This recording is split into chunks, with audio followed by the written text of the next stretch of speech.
still the 6 as far as the depth chart that you came in with, or has anybody broken through on that? I've been rotating everybody that's in camp. Yep. I mean, that's up there with us. Yep. I've rotated them all. Yeah. So it's not. It's everybody's in camp with me in that group. You mentioned Riz. Who are some of the other guys, not at the top of the depth chart, coming in anyway, that are making waves? I've been pleasantly surprised with all of them, and are pleased with all of them. It's I think each one's got a different thing that they're showing that they bring to the table. There's no question the 2 young kids, Steels and McDougal, their roommates. They have a lot of fun out there, and they bring a lot of energy. And as they play at a higher level probably than some freshmen, but they're still learning, and they're doing good things. Because I like their energy and the way they're participating in practice. So I'm pleased with them. Do you have a spot in your rotation, or how many plays those freshmen have to play before you do not redshirt them? It's like, that's not worth playing them 5 plays a game, or is there sort of something in your mind that says? Yeah, I think you always want to. You can be put in difficult situations where you have to play a guy late. But typically, what I like to do is to try to build him up as the season went, like we did with Reese last year. I mean, when you look at his final total number snap count, he was over 200 snaps for the year on the field. So you want to make sure it's a worthwhile year. You don't want a guy to look back and say he only played him 50, 60, 70 snaps. So, but guys, you want them to also be ready to play all 13 games. So you gotta, you can't give them 50 games in the first. You don't want to give them 52 early. So you just got to kind of be smart with the blend. How is Reese doing? He's doing a nice job. He's really strong at the point of attack. He's working on things he wanted to work on, and you're seeing it. He's very conscientious. He knows the defense inside and out. Really, I could put him anywhere, but I, primarily play him at end. But he does a real nice job. He's a young guy that wants to be a leader, and he's only, he's a sophomore, but really should have been a redshirt freshman in the big picture. How about the Geese?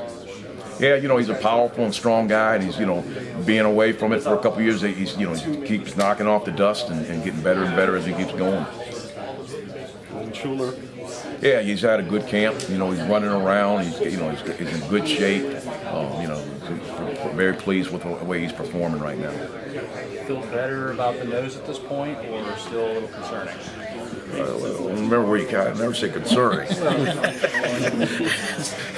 But no, it's because it's a newer. I mean, I get you what you're trying to say, but it's it's work in progress still. It's you'll start to put the pieces together a little bit later. I think I don't feel like it's all there yet, but I'll feel comfortable. You're right, definitely, it's going in the right direction.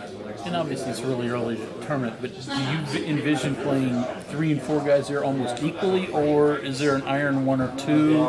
I think we'll get to a point where it's 1 or 2. I mean, not 1, but there'll be 2. I like to keep the rotation going, so it'll be a minimum of 2. Will we play more than that? We could.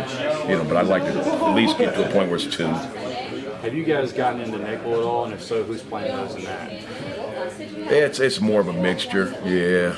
Won't give that depth chart out just yet. Yeah, still rotation. Yeah. You typically drop down and in those. Is that what still sort of something you think, or is one of those noses good enough as a pass rusher that they could stay in the game?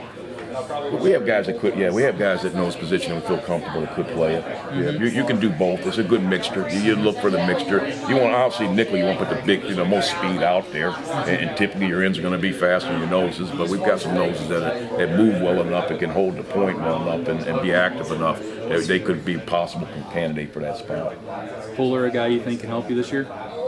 Yeah, he's a strong guy. It's he's doing some things.